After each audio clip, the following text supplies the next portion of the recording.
Right, right, much like 5, 4, 3, 2, 1. We're live. Hey everyone. What y'all doing? Y'all doing good? We're doing good. We giving you guys a couple minutes to jump on because we know the notifications come. But people, man, that's good. Ain't nobody even in there and already got a thumbs up. That's awesome. Yay! We're so glad you guys are with us. We are ready. Get started. Thursday night. Today is Wednesday. Oh, Wednesday. Yeah, because we got a date night tomorrow. So yes. So, guys, if you want to know what's going on in the head of the woman that you are dating or thinking about dating, come on in tonight and ask your questions. Yes, absolutely. We're gonna jump right in because I was in the hot seat last week. So I'm not in a hot seat this week. So I'm going to flip the script, as they say. Yeah. So we jumping right in. So how do you approach a woman that you are interested in? How do you approach a woman that you are interested in? Because I know how she did it when she introduced herself, but that was so many years ago. But now I'm gonna flip it around on her. So if you just joining us, so the very first question, we're going right in. So how do you approach a woman that you're interested in? This is from a guy's perspective to her. So guys, this is our chance to ask questions that you want answered. So if you're out there and you're watching and you want to know, put it in the chat, and I will ask her right now. And if you're watching this later on, put it in the comments and we will still answer it. And so how do you approach a woman if you're interested in her? Gently and boldly. Okay, you got to elaborate. The reason why I say gently, it is not cool to whistle, or to, oh, baby.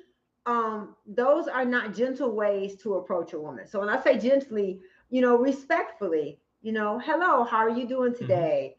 Or, something that's not cliche and something that's not sexual. One of the things that I think is inappropriate is when guys say you're sexy, because to me that means you want to have sex with me. And so to me, you shouldn't use words like that when you're just approaching someone. So I think that it should be a matter of you approaching her in a way where she feels seen but still valued. Okay. So where you don't make it just about the way, not a body part or something that's that has a sexual connotation to it. Okay. So bold, and what's the first part? Second part? Gently and bold. Now that's coming from a 55-year-old woman who is married. So ladies, if you don't agree with that, in the chat, in the comments, please come on in and let guys know how you want to be approached. And I would say, like you said last week, it's going to be different for every woman because every woman is in a different stage in her life. Every woman has a different personality. So it's just a matter of doing and asking, other women in your life that are in your same age group. But that's what this is here for. So ask away and let us know what you need. So throw it in the chat if you got a question or you want to elaborate or expound on what Renee just said or add to it. We're always welcome. This is a time where we want to just ask questions, but also give you value added, not just give some teaching and stuff that you've seen us do all over and over and over again. So what do women find attractive? What do women find attractive? Yep. What do women find attractive in men? I think that what women find attractive. See, she didn't expect that one. I just went right into the questions. What do women find attractive in men? I would say the first thing I noticed about you, it wasn't just the way you looked.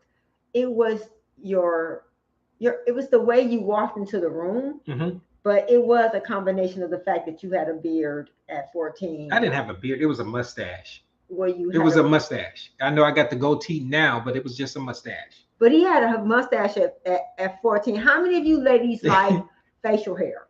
Beards. Everybody's wearing beards now. Yeah. So, but I do. I like it. So I think it's a combination of the way you look and the way you carry yourself. The fact that for a man to give you eye contact that's confident, but it's not like looking at you like you're a sandwich, but looking at you more like you're a human being, another human being. So I would say, what are some like the traits I mean, like as far as even when we first met, I didn't say anything. I just was just. You said it was my presence. Yeah, it's the way you walked into the room. I wasn't thinking about that. I didn't think I had swag or anything like that. Because even as a young person, I wasn't very confident in and that's probably why I asked this question, because there are guys out there who may not be 100% confident in who they are as an individual. And especially if they see a very, very attractive woman and they want to try and say, I'm gonna shoot my shot, or I'm gonna go and try to approach this person. That's takes some guts. Yeah. Well, first of all. And so I think to me that does, it takes guts. It takes guts to use words, right, to walk up to someone and approach them. I think one of the things, like even now at the age we are now, the thing that I really find attractive about you is the way you smell. You always smell good. Okay. There's certain things about, like, I love your eyes. Right. I think you have very kissable lips. I love your lips. So I guess it's so it is the physical. It is physical. But physical. That's the first person. But just like Miss T said here, hey Miss T. Hi Miss T. It says the way they dress and love facial hair. Yes, me too, girl. I think that's a modern time right now, because I think this has been a switch. It seemed like the beard just came on the scene after that whole worldwide thing we had going on. Maybe it's because everybody was stuck in the house, and all of a sudden they just came out, they just forgot to shave or couldn't get shaving equipment, so yeah, everybody came out with beards. Yeah. And for me, I really didn't like a beard. I tried growing it. I love it. I tried it, and some guys, you don't get it on the sides. You just get it. It can be sporadic or whatever. But I can grow it. But it just drove me nuts as far as the itchy. But if you like it, you like it. I mean, yes. So that's something that you find attractive. So Miss T said it was the dress and appearance. Is it, when it comes to dress and appearance, is it the current style, or is it a certain look that you like? I because of my age, I like when you are coordinated. You don't have to match, but I like when your socks and your shoes and everything, you just all you look put together. Mm-hmm. And I know I had nothing to do with it, so that's another. So thing. A guy who knows how to dress himself. Yes. Yeah. And look like you care, right, Miss C? Isn't that right? We don't want them to look like they just came out. Just like guys don't like for women to come outside and look like you don't care. Women don't like to see that either. Just a plain old t-shirt, wife beater. None of that is attractive to me. Right. Well, I mean, I guess it depends on even the timing. Everybody's got their own style now, their own preference. Yes. So you really don't know if your preference or your style is something that the other person would like. Yes, I agree. Mm-hmm. I agree. So that's a good one. So that was the question about what do women find attractive in men. And it's going to be different for every woman. But if you're watching it now, Miss T, you put your answer in there. If anyone else is watching, or if you're going to be watching later, put in the chat what you find attractive, what you like in a man, because it's going to be different for each one. Right. So if you just joined us, different stages. If you just joined us, this is Gil and Renee from the Rich Relationships Refuge. So we're actually just doing question and answers. These are questions that we got from the community, and we thank you for them. And I'm just the moderator tonight. And so women, tonight, I'm going to represent us. And I don't have all the answers for every woman in the world, but I'm going to represent us. I'm going to try to represent us well. And it was a lot more questions than we thought. So I'm not going to probably be able to get through all of them, but I'm going to try to get through the vast majority of them. So I'm not going to waste a lot of time. So give me 2 or 3 misconceptions that men have men have about women. I think one of the biggest misconceptions, especially now with this whole... No, I'm sorry. Flip that. That women have about men. That women have about men. Right. Okay. So give me 3 misconceptions that women have about men. One, that the only thing men think about is sex. Ooh, what? Okay. I mean, as an adult woman, I know that's a misconception. Well, even as a young man, that's why you say it's a misconception. Isn't it pretty common though? Well, I think that if you don't understand, I'll say this. I think men do think about sex. Yeah, we do. But it's not necessarily for the same reason that we think that it's what they think about. It's not. I don't think that all men think about sex to conquer you. I think they think about sex because of the way they're wired. Mm-hmm. I don't think it has anything to do with them wanting to dominate us or take advantage of us. It's just the way they're wired. Right. So I think that that's a misconception, that men want sex. That's all they think about. Right. Okay. I don't think that's true. Another one is that all men are dogs. Okay. I think that's a See, Miss T said the same thing, that all men are cheaters. Okay. Right. All men are dogs. I don't believe that all men are cheaters. I believe that if there is a pattern or there is a certain type of man that you are attracted to, Right. that might not necessarily be all men. It might just be Your your experiences. picker or the way that you select men. Right. Sometimes I think women are like men that are unavailable. And so, and another one I think that is a really, really big one is that if you get pregnant and have a baby with a man, that you're going to keep him. I think that's a misconception. Elaborate on that one. I think that for some reason, women for years have thought that, well, if I get pregnant, then I'm going to keep him. It's almost like a man trap. And unfortunately, men control commitment, women control intimacy. Men control commitment and women control intimacy. Right. Okay. So if you think that you're going to make him commit to you with intimacy or with sex, you end up giving him something that's not going to make him give you what he wants, because you can't make someone commit. That has to be something they decide to do. And so I think that to think that sex, to have a baby with someone that's going to make you stay together, I think this is a misconception, because it's proven, it's obvious that it doesn't keep people together. I don't think that children make people stay together. Right. And it is a major reason, that some people do decide to go that extra step to stay together. And it's always, I think, when you do it because of the children, that can be just as damaging to the relationship, because and to the children. Because when you get married, you get married. I didn't marry to have kids. I didn't get married to have kids, we are the anomaly. Most people, that's their whole reason they want to have kids. Well, some people. Well, for us, that wasn't what our whole thing was. We got married to be a couple, and because we wanted to spend our life together. Right. And we had a child, and we adopted children, but it wasn't like that was the primary focus in our relationship. Right. Like you were saying, Missy, you end up alone anyway, because kids are going to eventually leave the nest. They're going to do their own thing, and they will kick you to the curb really quick. Yes. And sometimes you're going to have what we call a boomerang. You know how you throw a boomerang and they come back, So even if that's the case, they eventually are going to go out and be on their own. So even this. And that's the goal. You should want them to be absolutely. separate from you and have their own life. That's a part of it, is to create other people who go out and change the world, not necessarily dominate yours. Right. So this is another good question. I know we asked about misconceptions, and we talked about, if I am interested, or if a guy is interested in a woman, how should he approach them? I know a lot of women, do you like the direct line? Do you like a guy to be confident? Do you like a guy to just kind of play the long game, or how does that work? I mean, like, what would you say to that? Ladies, I'm only speaking for me and for what I have seen over the years of working with women for 28 years. Most women want guys to be, because Miss T asked the question last week, why don't men commit? Right. Why do they play games? I think that for us, we just want you to be honest. Okay. If what you want is a game, just tell us that. Because if we want to play a game, because some women now, they want to play a game too. Right. So I think that it's important that you are honest up front about what your motive is and what your approach is, versus if I wanted to take a ride to go nowhere, I should have known that up front. Right. So I mean, for me, I would say that most women want someone just to be honest about what it is you want. Do you want to get married? You want to play games? You want to date?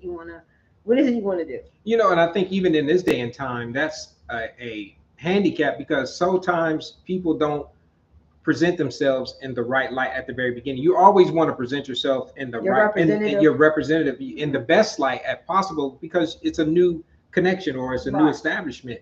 But sooner or later, you're going to have to start revealing the real you, and what your real motive is, and it's going to come out. Unfortunately, like the one question we asked about the sex, that misconception, unfortunately, the flip side of that is some guys are just out there trying to get notches on their belt. Right. And that's not going to end well for anybody. that's more of an indicator of them inside of Right. themselves, about being empty more than anything else. It is. So I think women just have to be mindful of that, that everybody's not out there for honorable reasons. Right. And so you don't give, this is me, this is Mhm. my belief. I believe that you should withhold yourself for the person who's going to commit to you for a lifelong time. Right. And if that hasn't happened in the past, it doesn't mean it's a new day. You can do something different, because I think we're all at different stages in our life. You know, we can't go back and be 18 again, but we can do something different going forward and making decisions towards your goals you have for the future. Right. Okay. All right. How am I doing? Am I doing So good? thumbs Good up if questions, thumbs anybody up, out there, clap, thumbs hearts, up. something.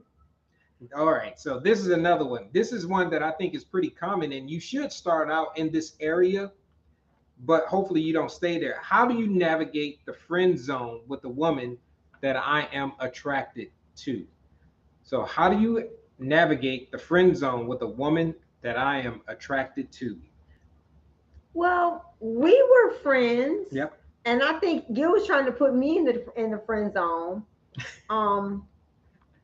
I think sometimes I think the friend zone, there's a difference between friendship and the friend zone. Okay. I don't know why people have a problem with someone being your friend and then you being in a relationship. I think that the reason why so many people end up in alone Mhm. is because maybe the person that they should be with is their friend. Okay. You know, sometimes I don't know why we have this, because most people who are married and who've been married a long time, they will tell you that their spouse is their best friend. Right. So if your spouse is your best friend, your relationship should be based on friendship. I think a part of it is just being honest. It's like, hey, I know that you see me as a friend, but I see you as more than a friend. Right. I mean, I think that the key in relationships is just to be honest about what you want and what you need. Right. And it doesn't feel, it feels awkward at first, but once you get used to doing it, it becomes a little bit easier. Right. Let's see what you think. What you think about that? About people Friend being in zone. the friend zone. You know, so that's another one. So here's question number 5. We done already went through 5 of these already. You doing all right? I'm doing okay. You doing all I'm doing right. okay. You doing Okay, all right. okay. Okay. How do now this is kind of going into a serious area. How do I apologize and make amends if I hurt a woman's feelings? So the question is, how do I apologize and make amends if I hurt a woman's feelings?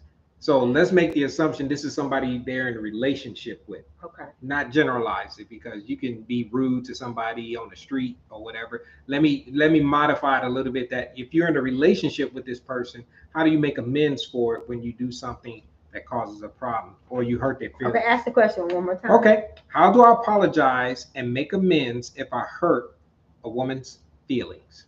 I guess my first question is, how do you know you hurt her feelings? You know, I guess, is it because she's not talking? Right. Is it because she's withdrawn? This is, guys, I'm gonna have to jump in here on this one. We know, okay, just imagine this is kind of like a quick story. You're on a date or you're out. We know instinctively, because especially if you're in the car, because it looks something like that. They get real interested in the window, what's out the window of the car. All the time. They don't want to even look over here and Yeah. see any of this. They just want to. Yeah. Okay. You know, so even if you don't say that, and please don't say what's wrong, and what would be said. Nothing. But you still like this. No. I think just like what you just said, I think the best way, because you're right, when you hurt a woman's feelings, or even you hurt a man's feelings, you hurt anyone's feelings, if you're in the same vicinity as them, if you're in the same presence. Because if you're in different places, you may do something or say something, like if you're on a phone call or if you're in an email, you may not know that you hurt someone's feelings. But if you're around them, you can see their body language. Right. But now we have so much technology. Sometimes that can cause a problem with the communication process. that could be a problem. But I think the best thing to do is to say, hey, did I do something? Did I say something? Or did I not? I think the best thing is, again, I am a direct communicator. Right. So for me, my approach is going to always be, hey, let's talk about it. let me know, tell me, Right. let give me give me feedback. Right. I want to know. And so I would say that the best way is to just go to her and just say, hey, did I hurt your feelings? And that wasn't my intention. And I think one of the things is to listen to what Mm. she says, to not try to, well, I didn't mean to, or that shouldn't have hurt your feelings, you shouldn't be mad about that. Those are ways to cause it to escalate. Right. So I think it's important that when you've hurt someone, that you just accept it and own it, Right. and that you try to move forward. And that's something that Miss T said here. Acknowledge our feelings about it. Don't say I'm sorry and I hurt you. But that's so important. Now, I shared this with our small group last night, that one of the lessons that Renee taught me was, when I make a mistake and I say I'm sorry, add on to that. Mm-hmm. Add on to that. Because she's going to ask you, you sorry for what? Right. And that one, we used to just go, oh, I gotta own it. I gotta go into the details of what I did wrong.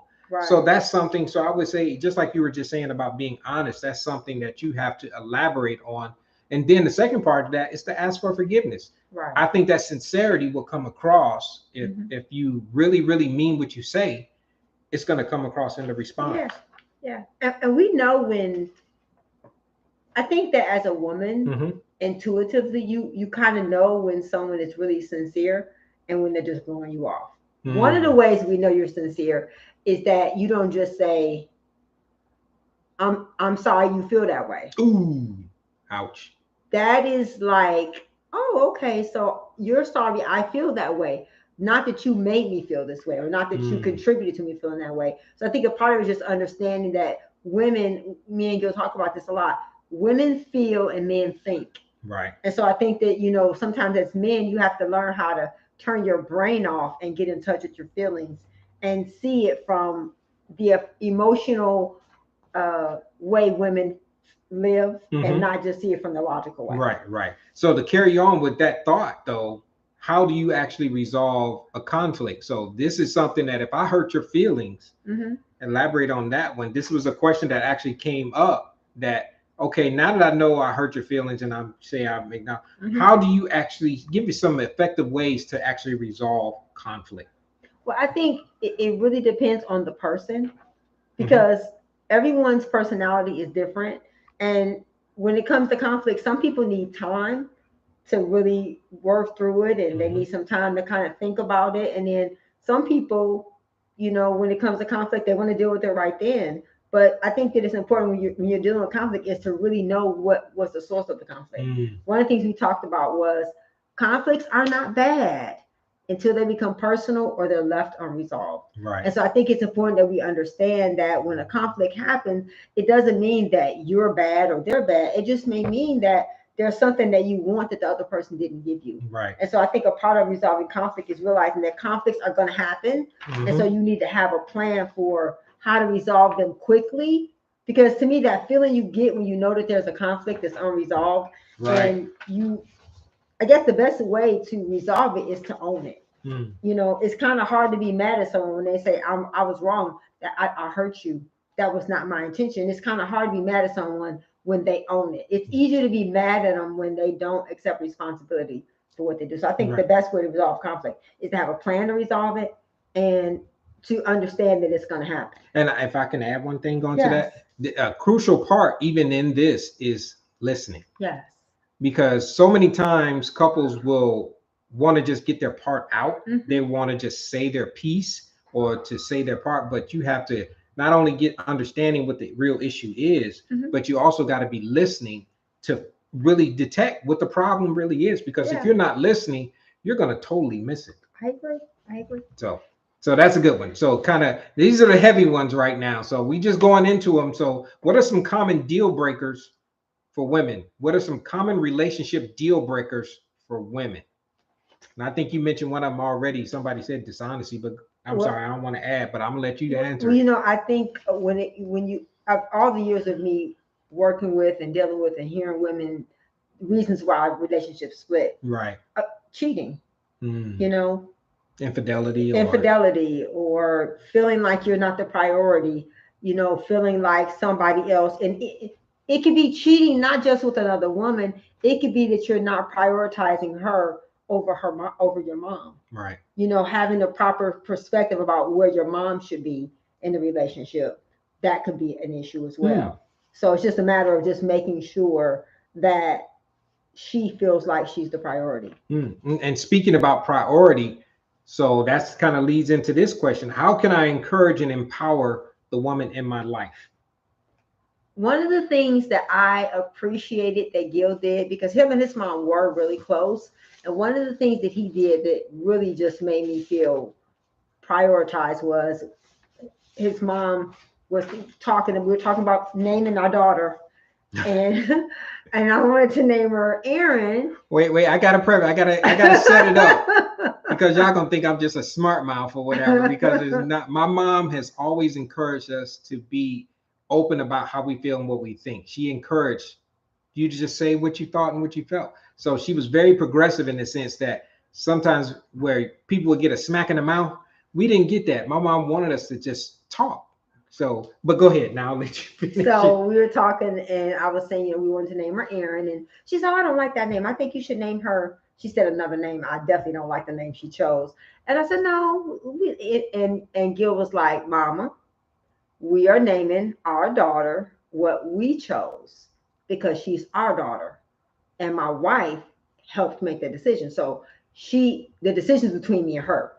And I was like, "Oh my gosh." Oh my gosh. But in one way, it made me feel very prioritized. But in the other way, it made me feel like, oh my gosh, he's putting me against his mom. But it really made our relationship closer, because I think it made his mom see how important I was to him.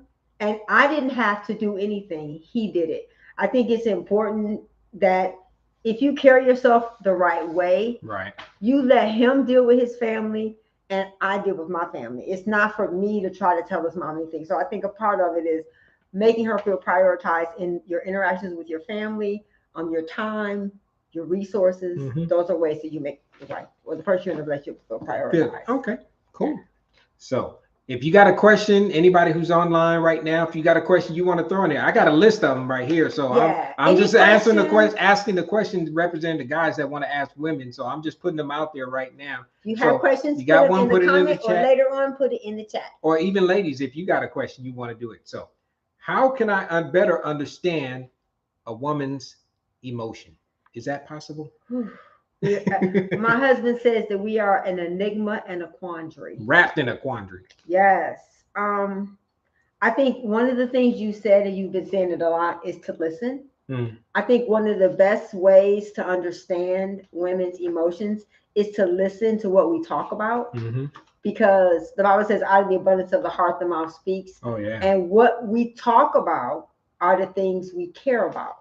And if you hear us talking about something, asking us, you know, hey, how was your day? Well, you know, I know you were, you know, having a problem with so-and-so at work. You know, how is that going? Right. You know, and I think the more that you go on the journey of conversation with us about the things that are important to us, it helps men to learn to be more in tune with their emotions and understanding that women are going to be emotional. I think this is the way we're wired. And so I think a part of it is just asking questions and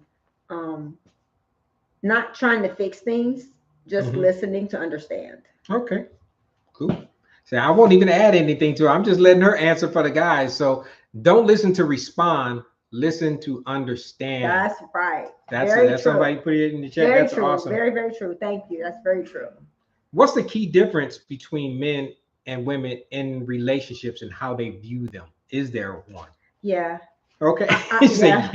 Yeah. Because I think that sometimes as women, we internalize, and we are used to giving and taking care of. And so I think that in relationships, we sometimes put people in positions and roles that they're not ready for.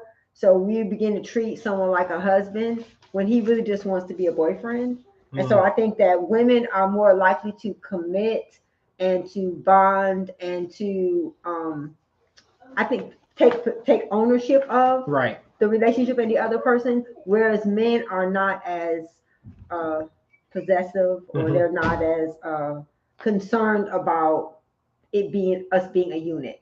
I think that men are more likely to not. That's not as important to men as it is to women. I think in the beginning, especially if you're dating early, that may be something, because I want to get to know you. Right. I want to get to know you, and all those other things will come.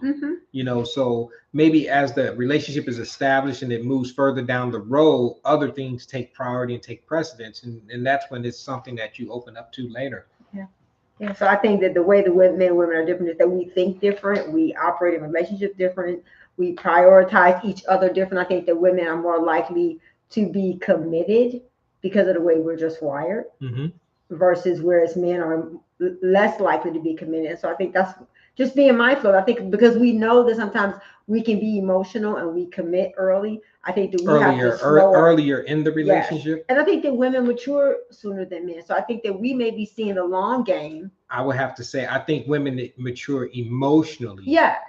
Sooner than men. Yes. I would agree with that part. So because we're just speaking in general terms, we know there are unique unicorns out there that are, everybody's not cut from the same cloth, and there are guys who are even more mature than maybe someone of the opposite sex that they're involved with and things like that. But we're just speaking in kind of generalized terms, because when you find that happens, as far as the generalized terms, it's more important that you look at it from the individual perspective, because we know this is not applicable to everyone, but this is just kind of like a broad spectrum of answers. It's really designed to spark conversation and communication. Oh, absolutely. And to help you to get to know each other on a different level, and to get to know yourself, because sometimes in a setting like this, questions will come up that when you're on a date or when you're dating someone, you may not think to ask. So this is really designed to help us to kind of get to know ourselves better and get to understand the opposite sex a little bit better. So going with that was, what are some thoughtful gestures I could do to show appreciation to a woman?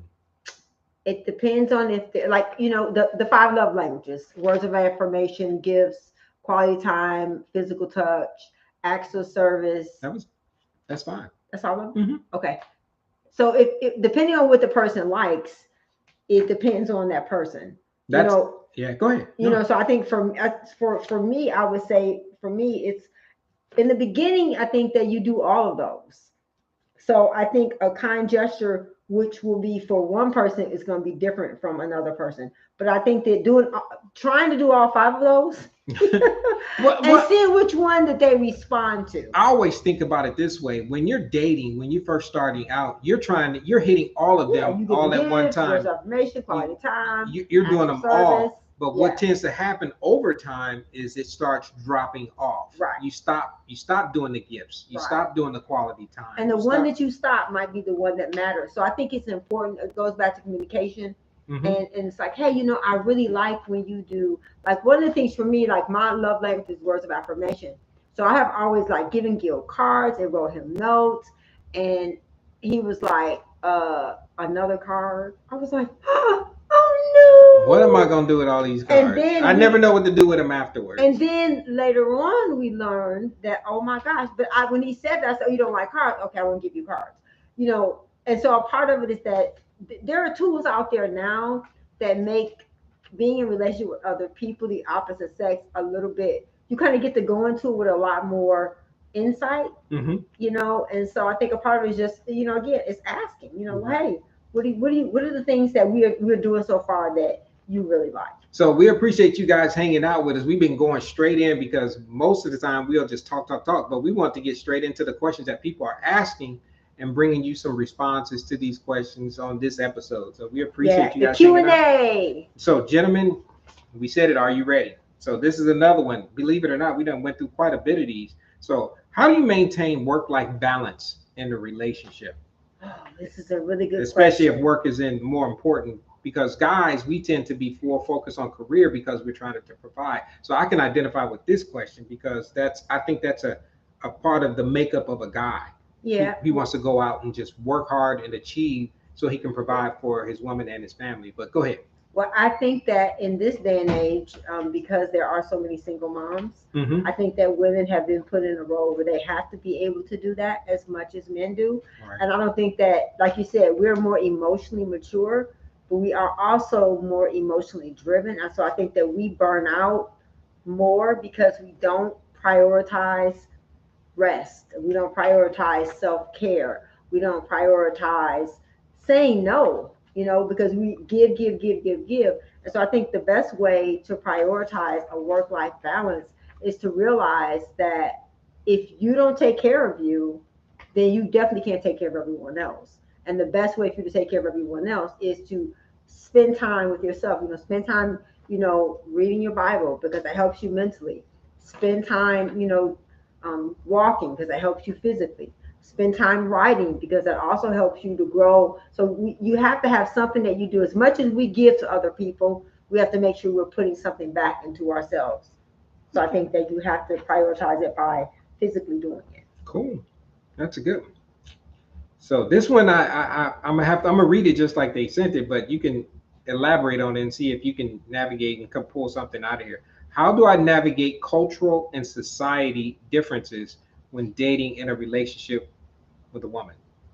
So it's cultural and society. Okay, so Yeah. okay, that makes sense. So I guess right now, everyone is talking about the feminine and the masculine, Mm-hmm. and how so many women have more masculine energy, and whereas more men, because you and I have talked about this, where it seems like the roles have switched. It seems like Where women are are more more assertive masculine. and aggressive, and guys are more emotionally in tune. And yeah, Right. And so I think the best thing to do is to, as a couple, you have to really talk about how your relationship is going to work. mm-hmm. Because I don't think that you should allow what's going on outside of your relationship to govern it. Mm-hmm. So I think communication and really talking about those things, and you see those things, talk about it, like, hey, how do you feel about who's going to do what? Right, Roles and responsibilities.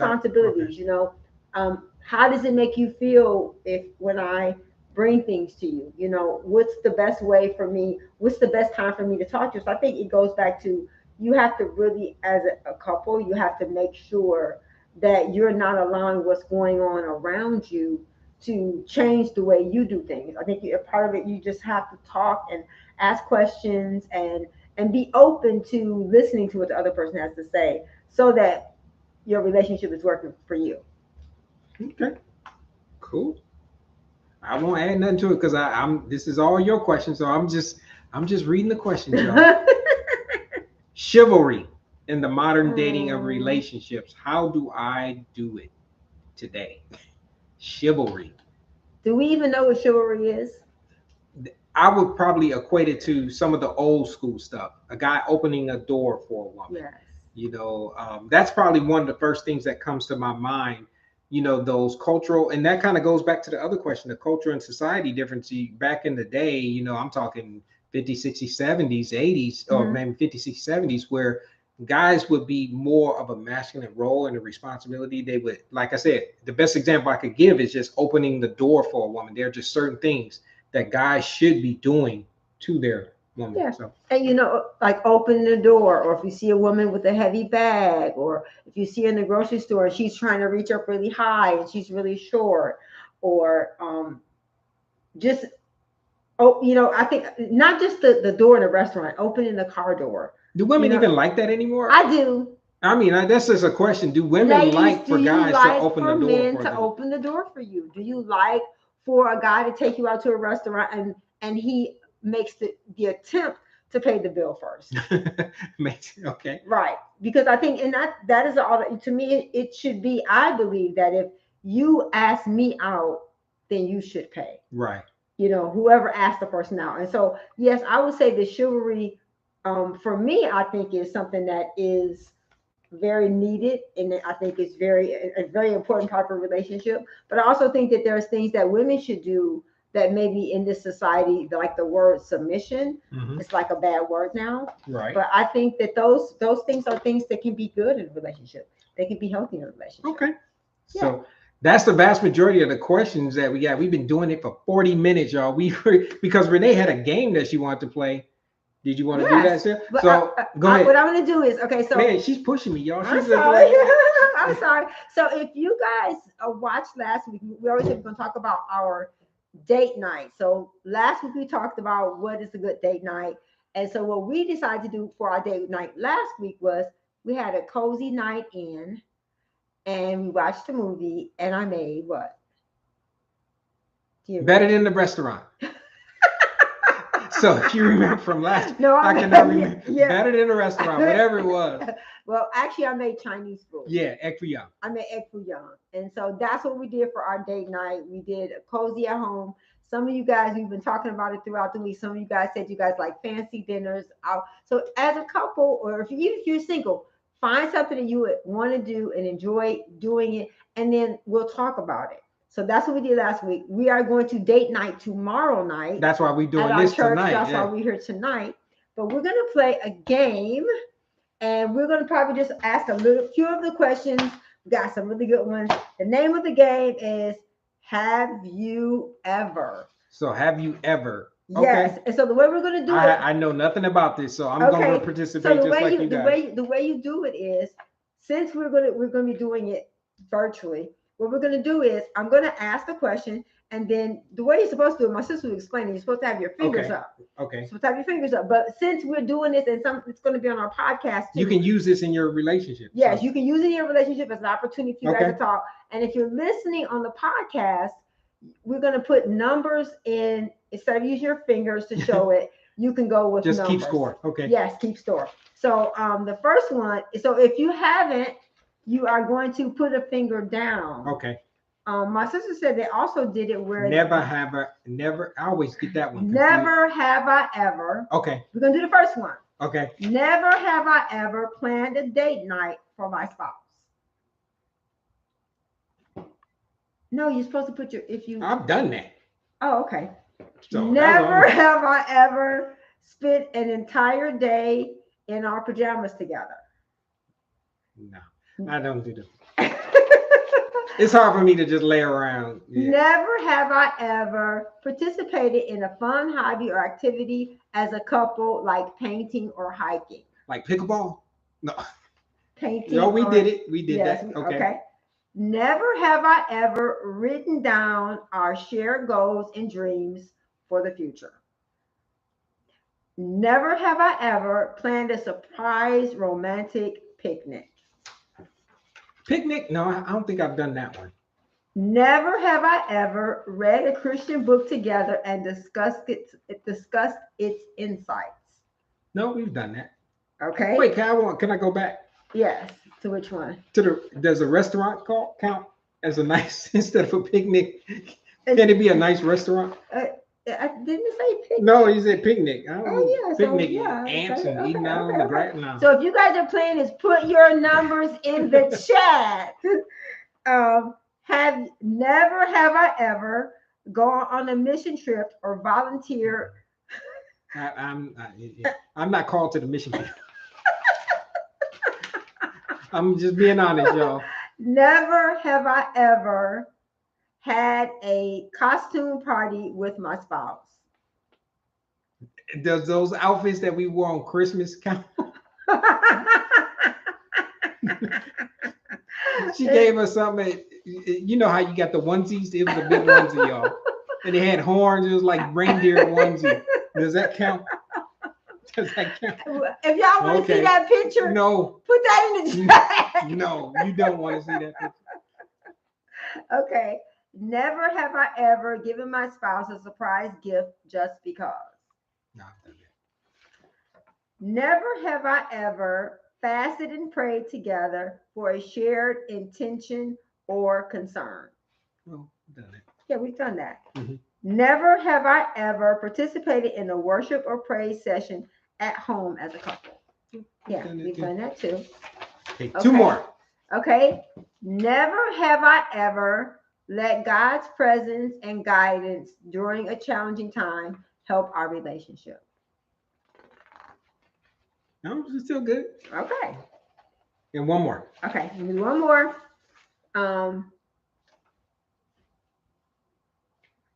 Never have I ever sung a love song to my spouse, even if it was off key. Nope. Nope. I'm just gonna put them down, y'all. So those are our never have I ever's. I will put this in the notes so you guys, because I have a whole bunch of them. But these are just some fun ways. Do not put that picture up. Okay. These are just some fun ways for you as a couple and even as a single to get engaged, to engage in just a conversation. Something, have fun, to talk. Because even right now with everything that's going on, there's still people who still have limitations as to why they can't go out and be in public with people. And so I know that. And so take advantage of the things like this. You can do it in a group. You can, watch it on our YouTube channel. But we just wanted to bring you guys an opportunity to have some Q&A, talk about our date night, and also to play Never Have I Ever. So if you guys like the new format, please let us know in the comments. We're open. Let us know. We love you. We appreciate you. We pray that this will continue to encourage you and strengthen your relationships and help you to see yourself in a better light. So we appreciate you guys. We'll see you guys next week. Yeah. Thanks for hanging out with us. On Thursday. And if you guys like Wednesdays better, let us know. We're open. We're flexible. Yes. We do this because we love y'all and we just having fun. So just a different way of doing things, bringing hopefully some value to you and your relationship. And some fun and excitement. Yes. So remember, we're stronger together, y'all. And we love you, and you are more than enough. And we'll see you next Thursday at 7 p.m. Central Standard Time. See y'all. Love you. Bye.